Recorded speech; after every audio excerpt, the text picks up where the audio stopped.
I was talking this week to a friend of mine, and it's not like we go out to dinner or anything together a lot. It's just we know each other, and so we happened to be at the donut shop at the same time, and she drove in.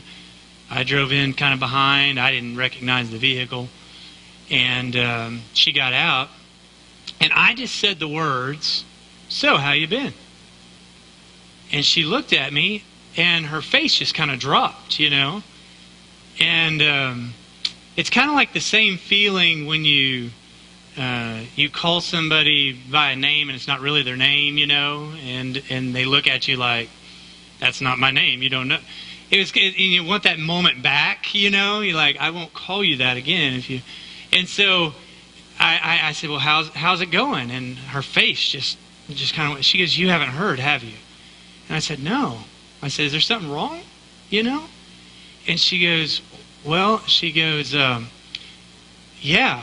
She goes, "My husband was mowing this week, and he was on the side of a hill, and the mower flipped over on him. One of those zero-turn jobbers, And I said, "Man, I hate to hear that, And she goes, "Well, it was funny because," she goes, "we always go to church, we always go to church." She goes, "We're faithful."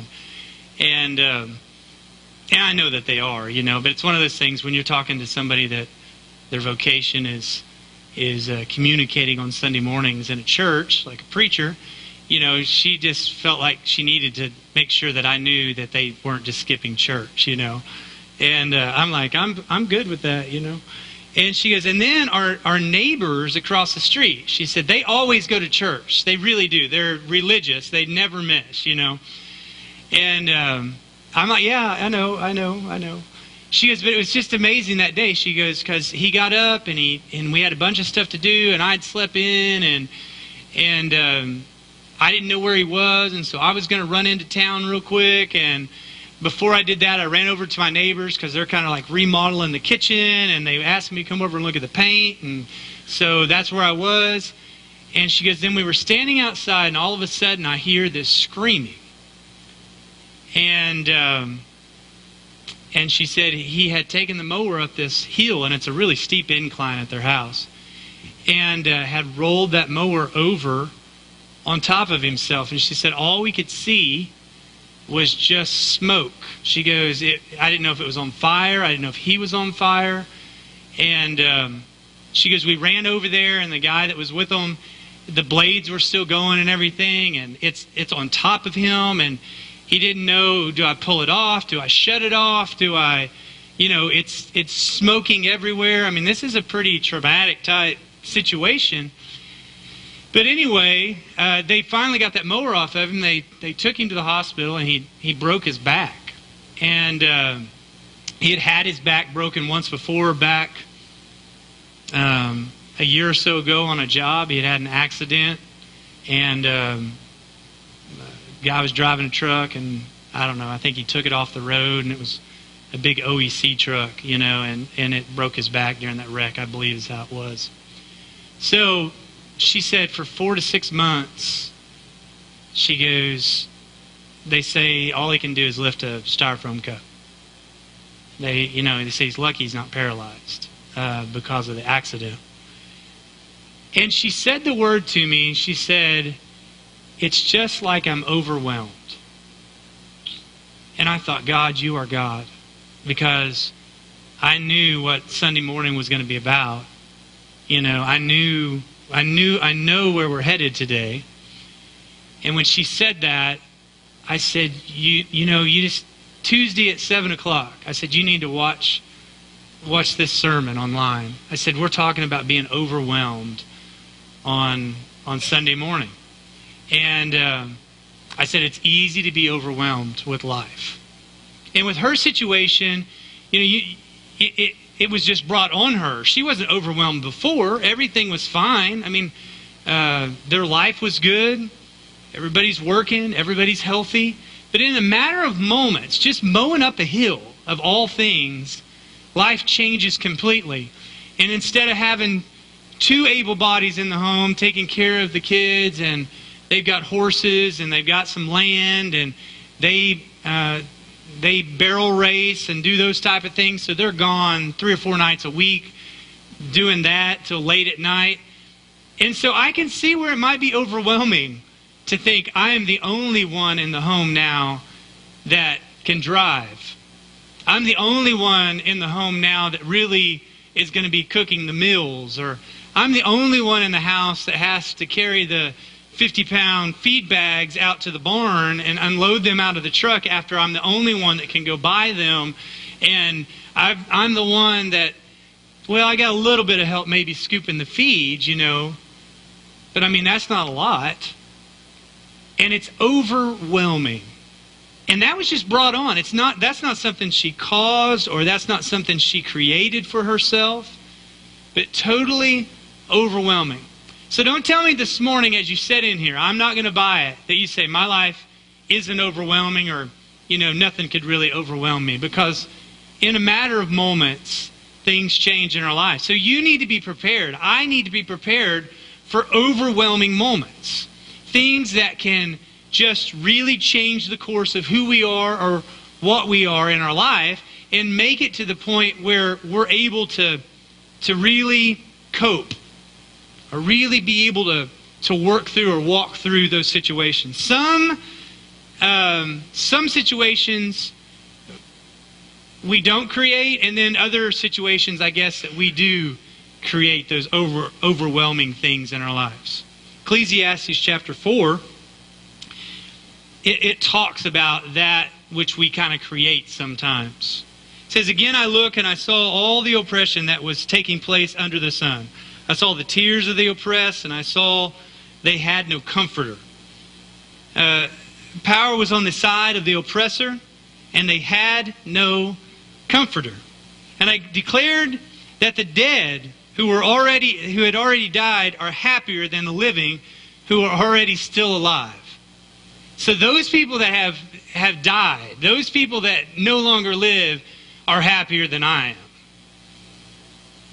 Now, don't tell me again that you hadn't felt that way sometimes. That you've been so overwhelmed, and you have been so taken back by, or it has got to a point in your life where you said, it'd probably be better for me to die than to go on like this, because I am totally overwhelmed.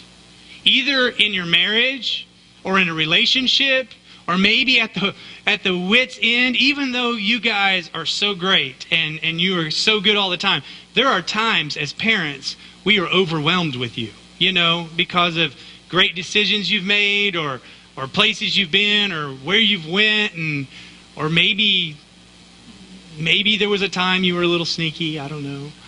And we just get overwhelmed because you're our responsibility.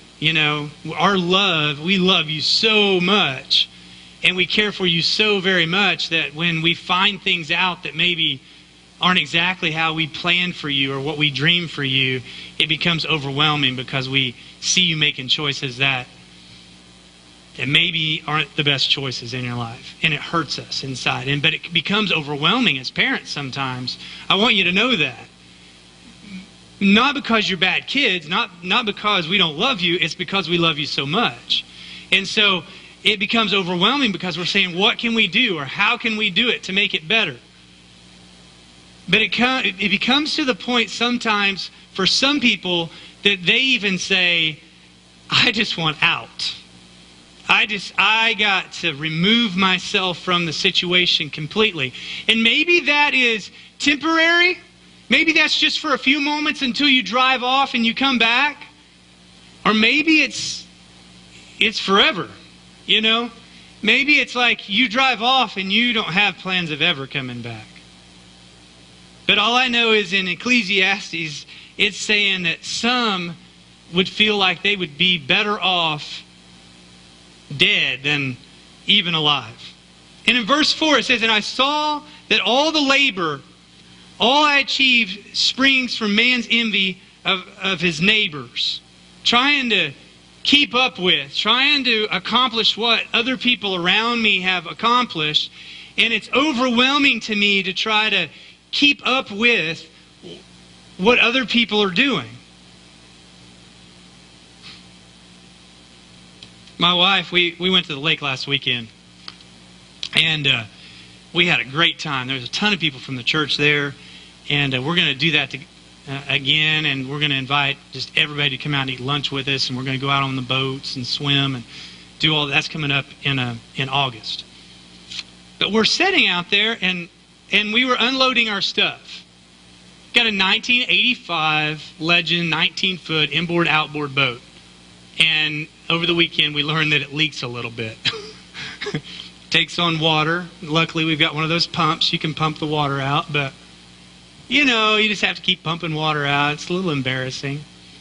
And we've got a travel trailer that I had looked for a couple months because we have friends with some travel trailers. And I thought, man, it'd just be good if our kids could experience that. We don't get to take vacations very often, and if we could go out there with our friends and just hang out with our kids, that would be something that would be great for them, So I found this cheap little travel trailer, and I did a bunch of work on it, Cherry. And so we're out there setting up, and we look around at the whole place, Do you know you can spend like $50,000 on one of those travel trailers? I paid $1,400 for mine. When I picked it up, it had 3 tires on it. We pulled it all the way back from Stroud. We fixed that now. It's not that embarrassing. We fixed the inside because there was a couple leaks. The boats that were around, at night, there was this boat that would come up. Justin you know what boat I'm talking about. Yep. Justin he just dreams of this boat at night. It's one of those big, long boats that has no purpose in life. I guess it'd just be a chick magnet if that's what you're trying to attract. It starts up, and it's one of those that just, and you can hear it from anywhere on the lake. And just so happens he pulls up next to my 1985 Legend. Christy says, we kind of look out of place, maybe. Maybe we don't have the same stuff here that maybe some of these other people have. It's nice stuff. But sometimes when we try to achieve what other people have achieved in our lives, it becomes overwhelming to us. To be honest with you, I can't afford. I'll just tell you straight up. I can't afford one of those 50-foot boats that sounds like a freight train coming at you. And if I did, I don't know that I could get it off the trailer. And once I got off the trailer, I promise you I'm not going to beach it somewhere because I'm scared to death. My boat already leaks. I know how that happens. So I don't know that I could keep up with those people around me.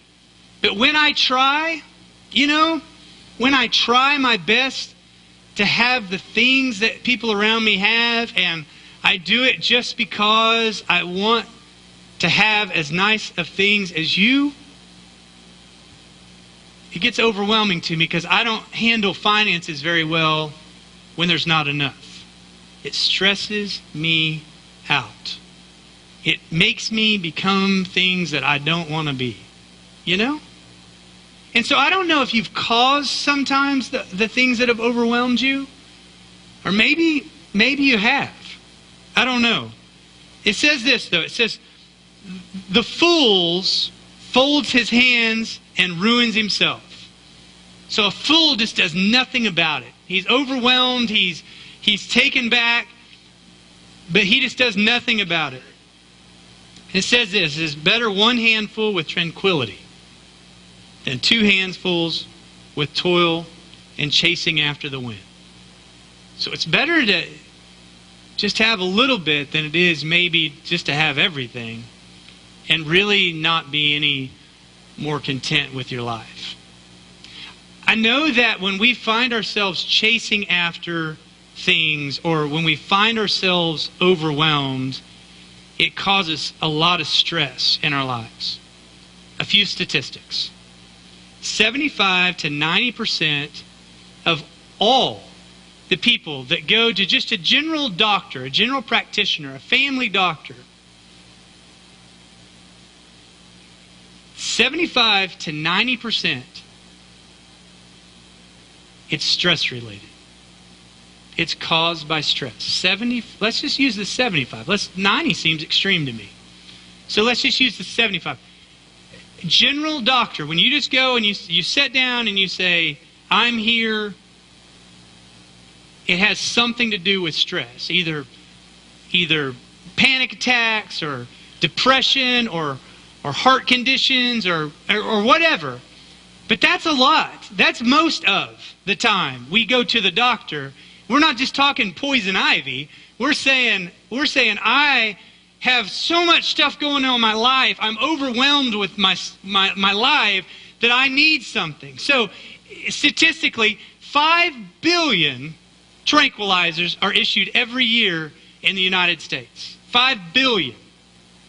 Not only 5 billion tranquilizers, but here in my notes it says 5 billion barbiturates are given out as well. Over 16 tons of aspirins are consumed every year in the United States because of stress-related things like, oh my goodness, I've got a headache, because today has been so overwhelming to me.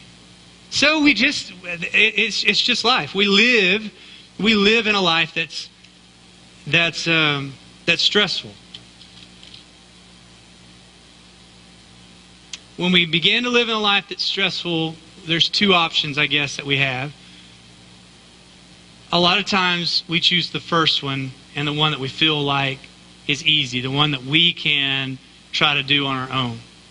So whatever it is, for the person that was overwhelmed and said, my husband just broke his back, I don't have any help. She starts out by saying, what can I do? What can I do? I'm going to have to do all this on my own. This is overwhelming to me. And rightfully so. But then, as we began to talk, she started saying, it was amazing though, because my church that I go to, she goes, they started bringing me dinners, and I don't have to worry about cooking. Well, that'd be a stress reliever. I mean, if you don't like cooking anyway, you walk into the kitchen anyway and you say, oh, I've got to cook for everybody and I've got to clean the pans and I've got to whatever. But these people are bringing dinners in nice disposable containers. All I got to do is warm it up, and that's an hour and a half out of my life that I can have back. And I've already had people, she said, that have volunteered. They went and picked up horse feed for me yesterday. She goes, you don't know what that means to me. She goes, I have a hard time carrying 50 pounds and throwing it on my shoulder or trying to pick it up out of a truck and carrying it into the barn and putting it into a place where it goes. It's overwhelming, but all of a sudden, I guess, maybe there are people that are willing to do that. And I remember when I was talking to her, I said, listen, you are not alone. I said, you don't have to be overwhelmed. Because I know you go to another church. I said, but I know men and women inside our church right now I could tell this story to. And I could say, this is where they live, and we need to mow their yard for 6 months. Which right now, that wouldn't be a great offer, would it? Because nobody's mowing right now. It's drying up. Or somebody needs to pick up horse feed for the next 6 months. Or somebody needs to go out and feed the horses for the next 6 months. Or somebody needs to go over and just sit with him while she goes to work for the next 6 months. I'm telling you, just like that. Because we've done it before as a church. When people have broken their leg or whatever. There was a lady named Sarah Reimer that's moved off. She's moved to the Carolinas now. But I remember she broke her leg one night, and she called us before she called the ambulance, and we got over there. And I'm like, why didn't you call the ambulance? She goes, well, I'm not sure if it's broken or not. And I'm like, it's broken. Well, she came over to the house and her husband was deployed. She came over to the house. She spent, I don't know, a week with us there at the house. We took her back to her house because she wanted to be there with her kids. And we planned people to be there. I'm not mistaken. I mean, it was 24 hours a day for a while, wasn't it, Tracy? We cooked all her meals. We took care of her kids. We took them to the library. We did whatever it took as a church. And it relieved the stress, the overwhelming fact that she had a lot of kiddos. I mean, they did that well. I mean, they produced kids. And we jumped in, and it would have been overwhelming for somebody that didn't have any, but she was there by herself. So you have options, right? I either fold my hands and I sit back and I do nothing and I say, I can't handle this. And you shut down completely emotionally and you just revert inward. Sometimes you just become so depressed because it's so overwhelming. Or sometimes you even depend upon things outside that makes things numbing and makes it just better. You know, you feel like it first, at least. I can go in the bedroom, I can shut the door, I don't have to deal with it. It's still there on the outside of the door. Every time. It's still there on the outside of the door. I can take it and I can feel better, but when you come back to the state that you were in originally, the problems are still there. And so somehow, some way, we've got to learn how to cope with overcoming or overwhelming things before it overcomes us. And the thing is, we have to run to God first. Very first. I too am guilty at times of things being overwhelming and me trying to figure them out on my own and trying to do things on my own to make it better when really God just wants to do it for me. He wants to provide. He wants to send. He wants to give. And I just cut that channel off completely and say, I'll figure it out myself. I want to ask you a few questions this morning real quickly. Have you gotten to the point where you actually feel trapped and hopeless in your life because it's full of stress? You just feel trapped. Feel like you can't get out. Maybe because the kiddos have been stressful to you, or maybe because of a relationship that you're in. Maybe it's a job situation, I don't know. Maybe it's because you're caring for others. You know? And you have just given and given and given and given. And you just feel like there is no way out or no way to turn this thing around. Do you feel that you have no emotional reserve left to do one more thing? I mean, you are drained. You are just, you're just checked out. That you feel like you have no physical energy to accomplish anything this week. These are just some things that we wrote down here. Just ways that you might feel. Like you get up in the morning and you think to yourself, I feel like I never went to sleep, like I've never gotten any rest, like it's just going and going and going. Are you so overwhelmed today that there's no joy left in your life? I mean, because isn't that what life's about? I mean, to enjoy the time that you've got with others, to enjoy the time you have with God, to enjoy just to feel whole, you know? Are you overwhelmed so much today that you have let all of that, the happiness that you've got, that you've let that go, and it's just overwhelming to you? You feel like everyone's just sucking you dry?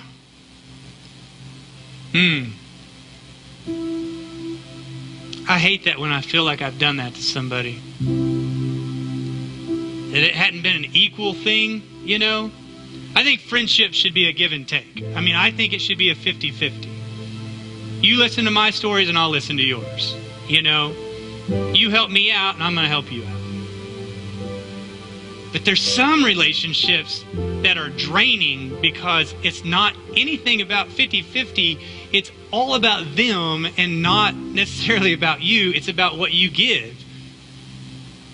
And I know for a fact I couldn't be a mom because it just seems like moms give and give and give and are abused and abused and abused. And if you feel that way, no wonder you feel sucked dry. Because we've probably caused that in your life at times, you know? I'll just stop right now and just say, we're sorry.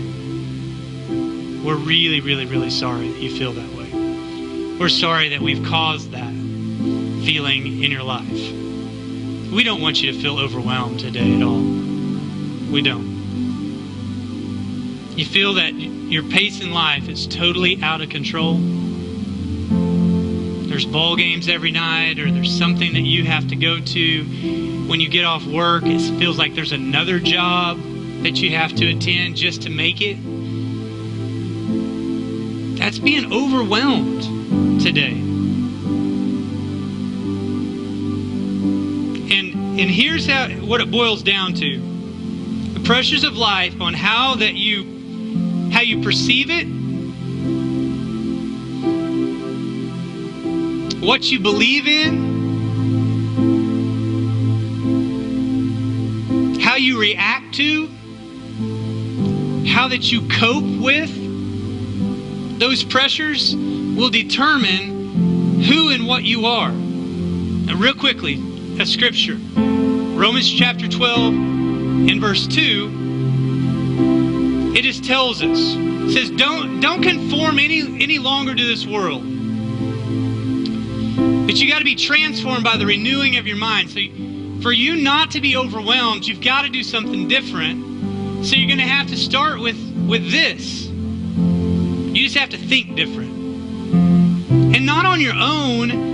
You've got to allow God to come in and really set down some standards and set down some guidelines in our life so that when the pressure and the overwhelming things start to happen, that we really do perceive it differently. Maybe this isn't God trying to crush me. Maybe this isn't God trying to take me out. Maybe this is God trying to help me through something. Because I know if I can get through it, the next time it comes about my way, then I'll know that I'm strong enough to stand. So maybe instead of perceiving things negatively all the time, we can say no matter what comes my way, my God is big enough and He is great enough in my life that He will not crush me, but He will lift me up and He will stand. And as long as I stand firm, then He's going to allow me to do that. So maybe it doesn't have to be overwhelming when it looks that way. Because God's helping me. Maybe when I don't know how to cope, maybe when I say, oh goodness, this is just way too much. This is way too much. This is just so overwhelming. Instead of relying on the things that we go to in this world as coping mechanisms, we say, God, You are my coping mechanism. You, God, are what I run to. Philippians chapter 4, rejoice in the Lord always, and I will say always rejoice. Let your gentleness be evident to all. The Lord is near. Do not be anxious about anything. Don't be stressed out. Don't be overwhelmed by anything. But in everything, by prayer and petition. When you feel like you can't cope, that's the time you drop to your knees and you say, God, I can't cope. And I want to drink it away, or I want to smoke it away, or I want to throw it away, or I want to kick it out of my way, or I want to eat until I can't eat anymore. I don't know what your coping mechanism is, but I've got a couple of mine. But instead of doing that, if somehow we could just drop to our knees and we could say, God, I guess I can't handle this one on my own. I guess, God, that this is bigger than me. But my perception this morning is it's not bigger than you. And the way that I'm going to cope today is by changing my mindset. Instead of being so overwhelmed, you are going to fix it. I guess you can. I guess you're big enough to. I guess if you brought me into this world and you gave me life, then why in the world couldn't I trust you to continue that life on? You know?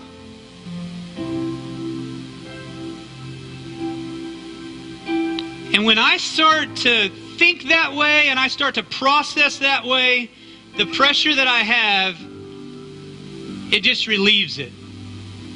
Have you ever let an air out of a tire? When you were a kid, you had one of those, a bicycle. You were riding along and you hit something and you hear this psh. Before you know it, it's just totally flat. There's no air pressure in it whatsoever. Somehow this morning, I hope God does that in your life. As you're running along and you're trucking and you're trying your hardest, I hope that somehow, some way, the pressure in your life is released. And there's just some type of relief. I want to read just the last part of Philippians chapter 4. It says this in verse 8. Finally, brothers, whatever is true, whatever is noble, whatever is right, whatever is pure, whatever is lovely, whatever is admirable, if anything is excellent or praiseworthy, if anything is excellent or praiseworthy, think about such things. Whatever you've learned or received or heard from me or seen in me, put it into practice, and the God of peace will be with you.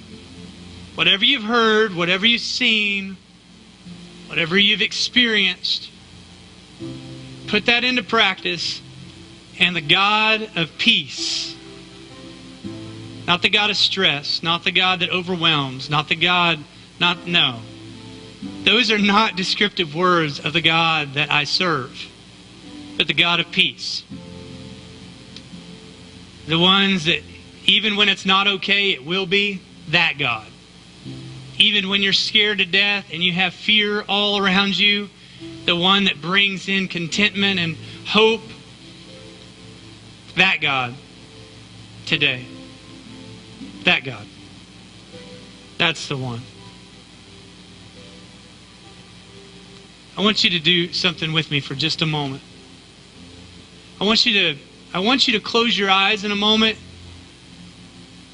Not just so that nobody sees you. That's not what that's about. It's so that you can focus for just a few moments on God. And I'm going to ask you today, if you feel overwhelmed, if those questions that I was reading off, if you were like, yeah, that's me. I'm not going to have you come up here because I don't want to add stress to an already stressful life, But I do want you, in a few moments when I ask, I want you to raise your hand and then just put it right back down. And this is the reason why. I want to know who I'm praying for this week. I want to call you by name. I want you to acknowledge to God by raising your hand, by saying, I am overwhelmed and I need to change my mindset so that I will not be any longer.